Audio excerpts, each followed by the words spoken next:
presidential candidate and retired pediatric neurosurgeon, Dr. Ben Carson. Dr. Carson, it's great to see you. What do you make of? I mean, listen, it is tough. Have you ever lied? But you know, why can't you just? What would you say if he asked you that? I would say that everybody has lied. You may not have intentionally lied, but it's something that you can't avoid. But in the case of Hillary Clinton, boy, it's just a smorgasbord. You can take what you want. You know, she lied when she came back when talked to the families when the bodies were being returned from Benghazi. And she said it was a videotape. And she knew good and well that it wasn't a videotape. I would call that a lie, but you know, there is a propensity. Now she says she did not. By the progressives, yeah, they redefine things. So we have to hear her definition of what a lie is.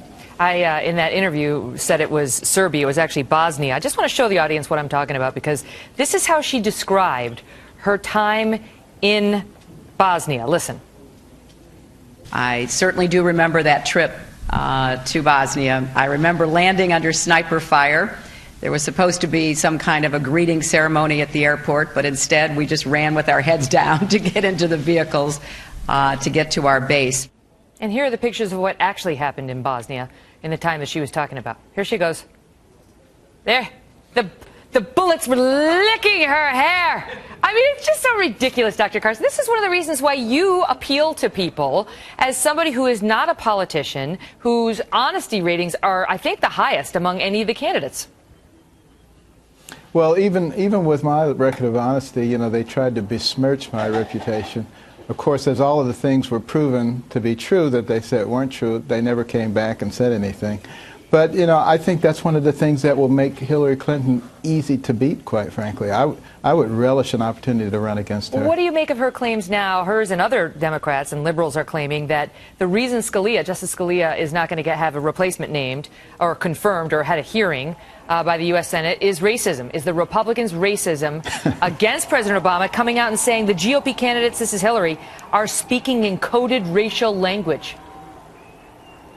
Well, it's laughable that they always default to racism when they can't come up with any other thing when they're talking about President Obama. I think it would be fascinating, you know, if I assumed such a position and somebody said something against me, would they say that it was racism? I seriously doubt it. It's only racism if it's against a progressive liberal. It's not racism if it's against a conservative, which tells you really that it's not racism at all. What's the story for you in South Carolina? You are obviously not at the top of the polls, and people are wondering whether you're going to stay in this race and what it would take to make you end it.